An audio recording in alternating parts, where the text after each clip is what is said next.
Hey, welcome to Pretty Well. Do you want to get to the root causes of your health concerns? Do you find yourself Googling, why do I feel this way? And looking for solutions to feel great again? I'm Lisa Smith, and I too felt exhausted, achy, and like I was aging too quickly. I wanted to look and feel like myself again, and spent way too much time and money going to practitioners, even functional medicine practitioners, and not getting results. So I became a functional medicine practitioner myself and learned how to identify and fix root causes to health issues. The good news is there is so much you can do to reclaim your wellness. In this podcast, you'll find quick, simple, and evidence-based guidance that you can easily fit into your day so your energy will be soaring, your mind clear, and your skin will return to its beautiful glow. Let's dive in.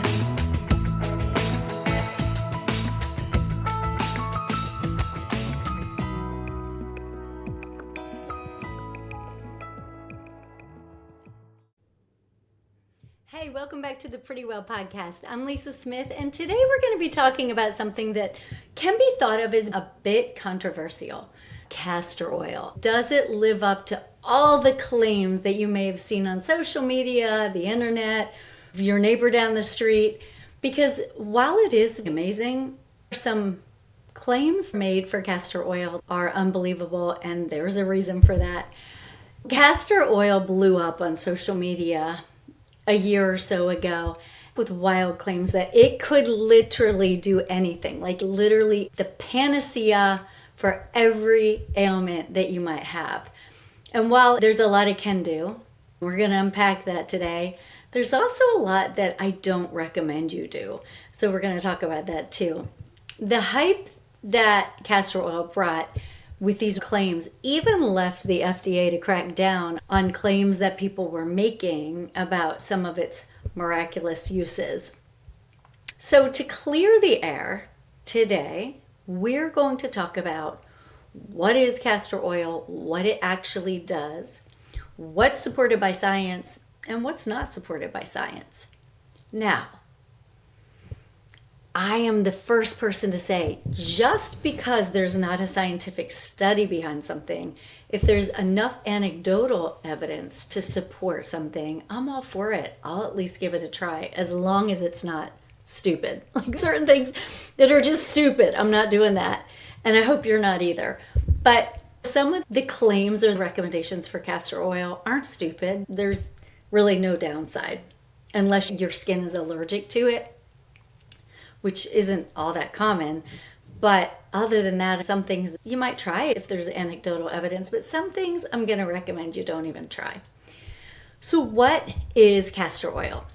Castor oil is a vegetable oil produced by a plant that has seeds, and they crush the seeds and they make this pale yellow, extremely thick and viscous, sticky oil. And most of the benefits we find from this castor oil come from the chemical composition of what comes out of these seeds. Castor oil itself is a particular type of a triglyceride fatty acid, and 90% of it comes from a substance called, I'm not even sure if I'm going to pronounce this right, it's ricinoleic acid. And what that is, because I'm not going to say it again because I don't even know if I'm saying it right, but what that is an unsaturated omega-9 fatty acid. We hear all kinds of things about omega-3 fatty acids. Omega-3 fatty acids are what we get from fatty fish like salmon and cod liver oil, and omega-3 supplements that come from other fatty fish like sardines and mackerel and anchovies. We're told that they're very good for us, and they are. We tend to be too low in those and too high in another essential fatty acid, omega-6, because omega-6 are all through our food supply. Processed foods are loaded with omega-6. There are some healthy omega-6s and some not healthy omega-6s, but the bottom line is our ratio should be very close in the two of those, omega-6 to omega-3, but it's really wide. Like it should be 4-to-1 max, and it's like, as Americans, 20 to 32 omega-6 to 1 omega-3. And so omega-6 in that ratio becomes very inflammatory. But when it's balanced by omega-3, it's a good thing. So that's just a little rabbit trail I took. We're not staying there because really today we're not talking anything about omega-3s or omega-6s. But those are the ones you tend to hear about the most. Omega-9 fatty acids are what we're going to focus on today. It's just a little less known. But that's the magic when it comes to castor oil. Castor oil has been claimed to help everything from skin conditions, wounds, constipation, endometriosis, liver toxicity, dry eyes, vaginal dryness, hair growth, all these different claims. We're going to talk about the ones that it actually has been approved for. And those are constipation relief, a skin protectant, a moisturizer, and a carrier oil. You may be thinking, so Lisa, are you saying that's all it's useful for after all these claims, all these podcasts, and all these functional medicine, holistic wellness people who are really singing its praises? No, I'm not saying that's all it's good for. I'm just saying that's what it's approved for. It's good for some of these other claims as well. But I will definitely highlight the ones I wouldn't recommend it for. So let's start out of the gate. Do not take it if you're pregnant because it has been known to induce labor. So if you're pregnant, it's a definite no. And so let's start with the first condition it's approved for, which is constipation. Now, this is the castor oil I use. I love it. It's in a glass bottle. That's really important because it will draw impurities from plastic. You don't want it in plastic. I get organic. I get in a glass bottle that's dark so that it keeps it from going rancid. If you have constipation, you can use castor oil. It's super thick. You'd put it in lukewarm milk or water and drink it. It will be extremely effective because it's extremely powerful. I don't think that's the easiest way to get things moving. That would not be my first line of therapy in constipation. I would up my fiber, up my water, make sure everything else was balanced first. Then I would look at some other options too. But it is effective. So that is an option. Secondly, it's approved as a skin protectant, moisturizer, and a carrier oil. So yeah, skin conditions. Also infections. Now I'm going to just outline many of the things it's been used for. Constipation, skin conditions, infections, immune system support, anti-inflammatory agent, as an antimicrobial agent, as an antifungal agent, as a lymphatic stimulant, and a detoxifier. It has traditionally, for centuries, been used for skin conditions such as dry skin, eczema, psoriasis, rashes, bug bites, and it has been used for hair health. It's been shown to improve the health of the scalp and increase the thickness of her hair. There are also some other studies, although limited, that have shown that it can improve the immune system. It can be used as an anti-inflammatory, antimicrobial, antifungal agent, and as a lymphatic stimulant. So let's talk about which ones hold some weight. First of all, it absolutely can help skin. It helps to moisturize, seal that moisture in, and it's anti-inflammatory, and it can penetrate your skin. So it's excellent for skin health. It's also excellent for hair growth. It strengthens hair, it grows hair, not just hair on your head, although it is used commonly to improve your hair health. And we'll talk about how to use that here in a minute. But it also has been shown to reduce fine lines and wrinkles. So people often use it for their expression lines, and it does seem to help with that. I don't know that there are many studies to back that up, because when we think about who pays for studies in our country, they tend to be pharmaceutical companies. There's no money to make when you're studying castor oil as a pharmaceutical company. There's no patent to have or any way to make that your next big blockbuster product in your pipeline. So we're not going to end up seeing lots of studies on castor oil. But when we talk about risk benefit, skin health, moisturizing, fine lines and wrinkles, hair and scalp health, what's the downside?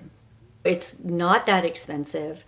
It's very emollient, so very moisturizing, very protective. It is anti-inflammatory. So do a skin patch test. I would do that. Put it on, leave it overnight, and just see if you end up getting any kind of irritation. That is not common. So if you have no sensitivity to it and it's not terribly expensive, a bottle lasts forever. The only downside is it's very thick and sticky, so it could get on your sheets. So what you might want to do, for instance, if you're massaging it into your scalp and you want to wear it overnight, if you're trying to improve your hair growth and the thickness of your hair, and even to boost the efficacy, use a couple drops of rosemary essential oil, which is amazing for your scalp health, mixed in with the castor oil, rub it in, but you want to put like a shower cap or something on at night to protect your pillowcase. It is really thick and it will stain. The other thing is if you use it on your skin, same type of thing. So if you get eczema on your hands, I sometimes do, I need it into my skin. But then you might want to wear cotton gloves or something like that that just keeps that from getting all over your sheets. Some other things it does is it can reduce swelling and inflammation. So if you have some swelling and inflammation in your joints, it's been shown to be effective for arthritis. I don't know that there are research studies. I didn't look specifically for that, so I'm not going to say there are. But there is a good amount of anecdotal evidence that because it's anti-inflammatory and the healing benefits do penetrate your skin, that can be effective for reducing arthritis pain and inflammation. So good for joints, good for reducing inflammation. Again, just keep in mind stain. Now, it also has been touted to be good for acne. And that seems counterintuitive because putting oil on an acne breakout, kind of like you'll see tallow products, they claim that they're good for acne. I think that's a case-by-case basis, very bio-individual. Somebody who's already dealing with excess oil production, it could work as a negative biofeedback loop where you put oil on your skin and so then your brain tells your skin stop making so much oil. It could. I don't know if it does. If I had a strong acne breakout, that wouldn't be my first go-to, but some people claim it helps. So again, that's going to be something individual if you want to try it for that. And deep cleanser, same thing. Some people like to use it as an oil cleanser. To me, it is very thick. I do put it on after I use other anti-aging products at night, but I personally would not like it as a cleanser. Some other claims that are made for it are that because it helps to grow your hair, and many people have said it helps their eyebrows fill back in, and many people have said it makes their eyelashes very long. I've been using it on my eyebrows. I'm not sure that I've seen any change in that, but again, what's the downside on my eyebrows? I have also used it on my eyelashes. I personally don't recommend it. I wake up with red eyes when I do that because it's too close to my eyes. I don't think it's something that's good to get in your eyes. There are some people who claim it's good for eye healing. I found that my eyes were burny the next morning and red. I don't recommend you get it that close to your eyes. Your eyes are not something that we want to mess with. I would stick with just eyebrows if you wanted to experiment with that, but that's my opinion and my experience.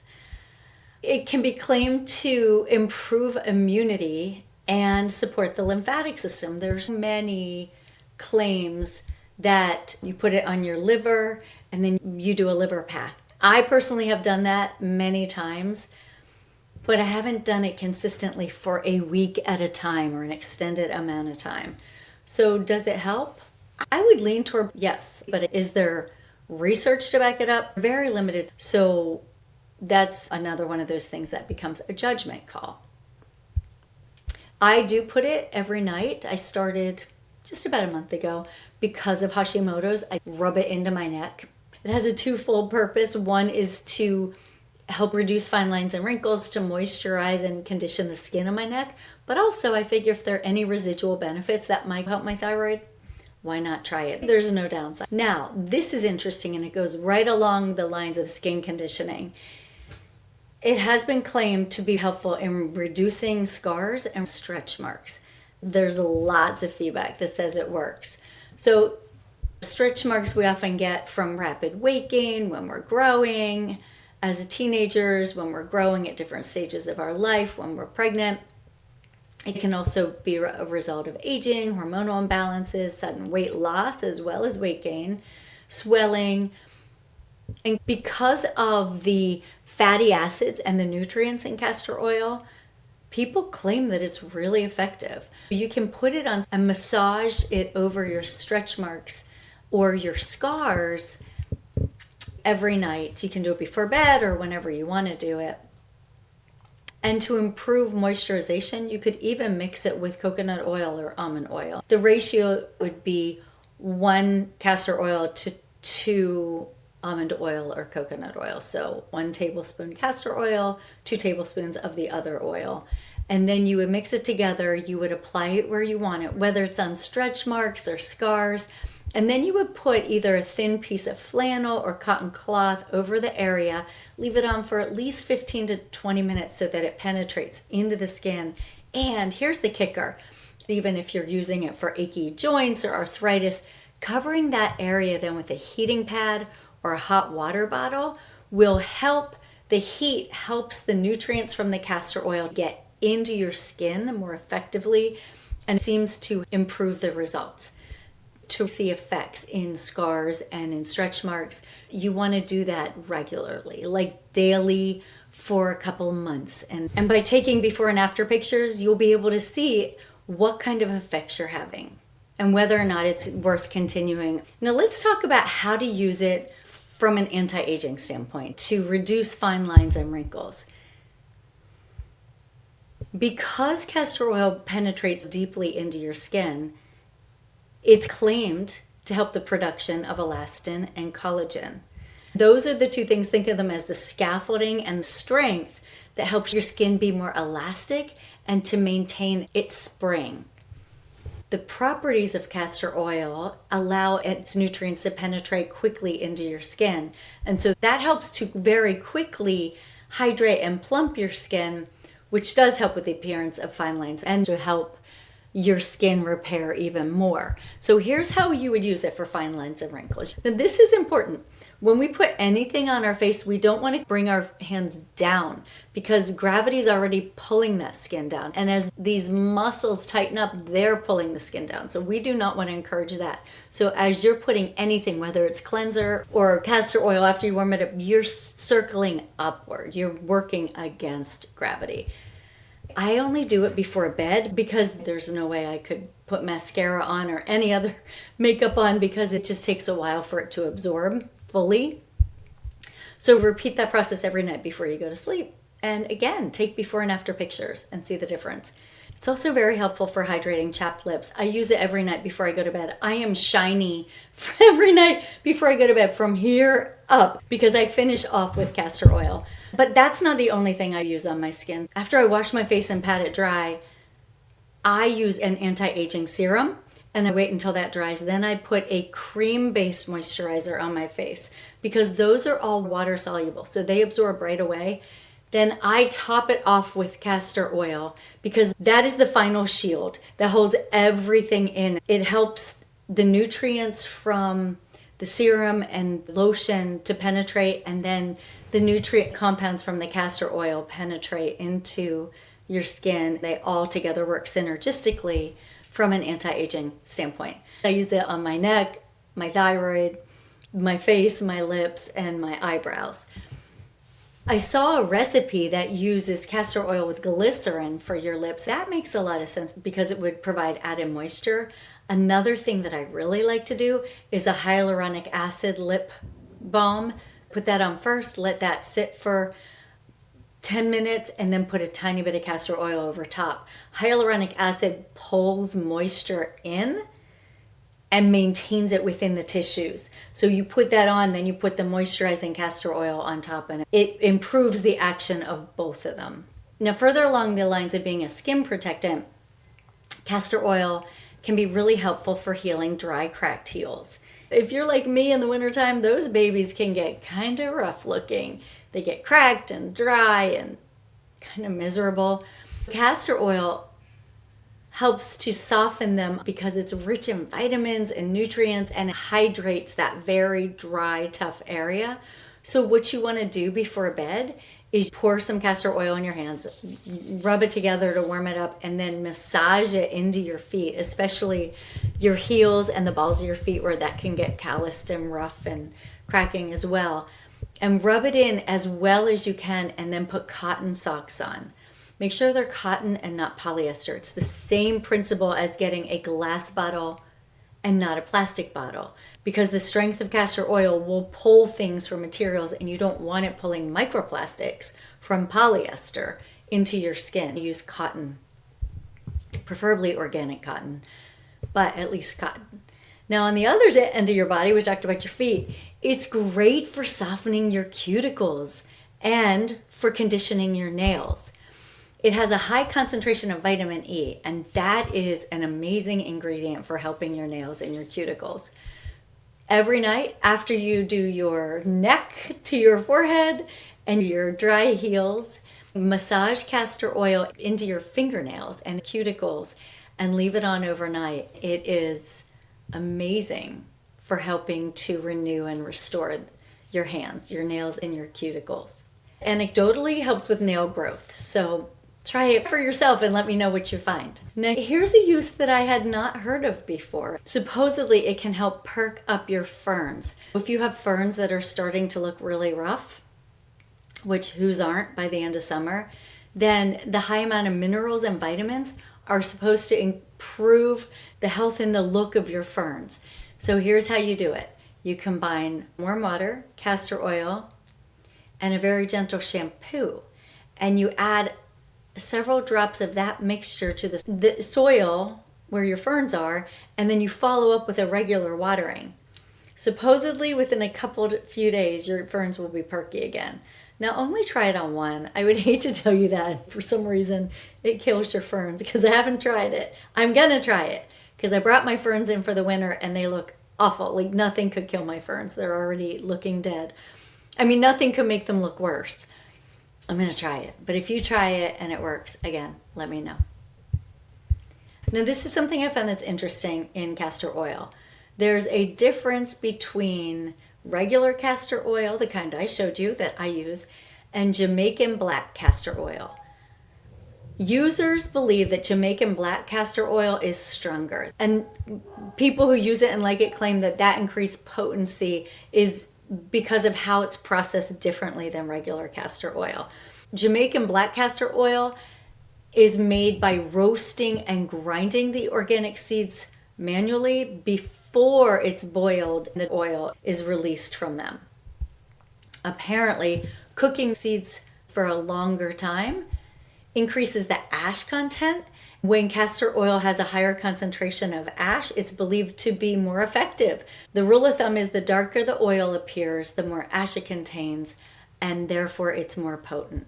I have not used Jamaican black castor oil, but I'm going to try it, and I'm going to do a side-by-side test on scars or stretch marks or even rough heels or my cuticles. If I see a difference, I'll keep you posted. Now that I've talked about different uses of castor oil, what are some potential side effects of castor oil? Well, in limited amounts, it's considered very safe to use. If you take too much of it as a laxative, you could have a pretty big reaction. You could have diarrhea, stomach cramping, nausea, vomiting.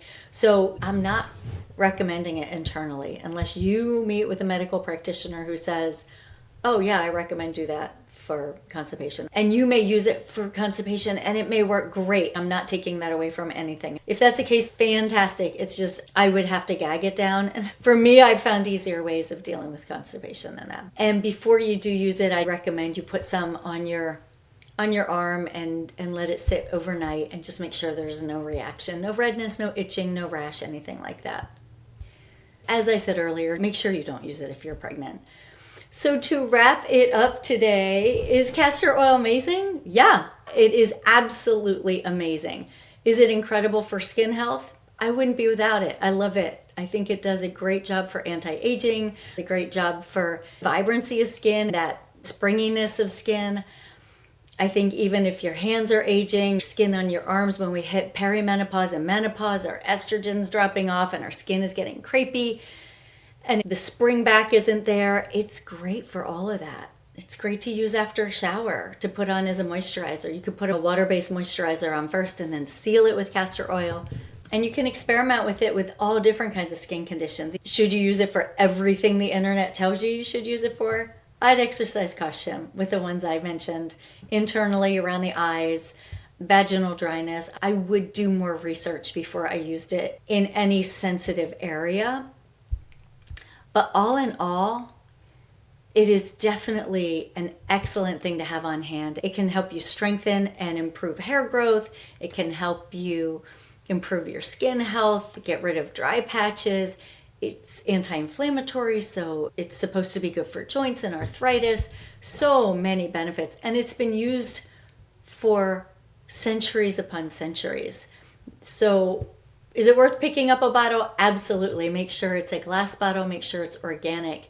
My dearest friend has this cool way of using it because I don't leave a bottle like this out on my vanity all the time. She has this beautiful crystal carafe that she poured hers in and keeps it on her vanity. It looks absolutely gorgeous and makes you want to use it. Find a pretty dispenser to put it in. I've been looking for one. Right now it's in the cupboards because it's just not that pretty and I forget about it some nights. But I would like to find a pretty carafe like my friend Amy and put it up on display. This is what started me on castor oil again. I was up visiting her. I walked in her bathroom and said, "What's that? It's so pretty." And she said, "That's my castor oil." And I went, "Oh, that's brilliant. What a good idea." So if you're going to start using it, treat yourself. Amazon has some pretty little carafes. Just treat yourself to that, pour it in there, and that way it'll be out and easy to remember.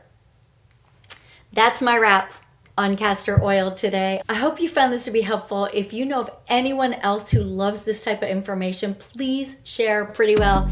Hey, and I have to thank you. 2025 in my Spotify Wrapped, our show Pretty Well was shared more than 94% of all other shows. That means so much to me that you would share this show with someone else and then they would share it with someone else. This is how we help more people with amazing advice that can be life-changing. I appreciate you. Thanks for joining me today. I'll look forward to coming back and talking with you next week. Until then, stay pretty well. Bye.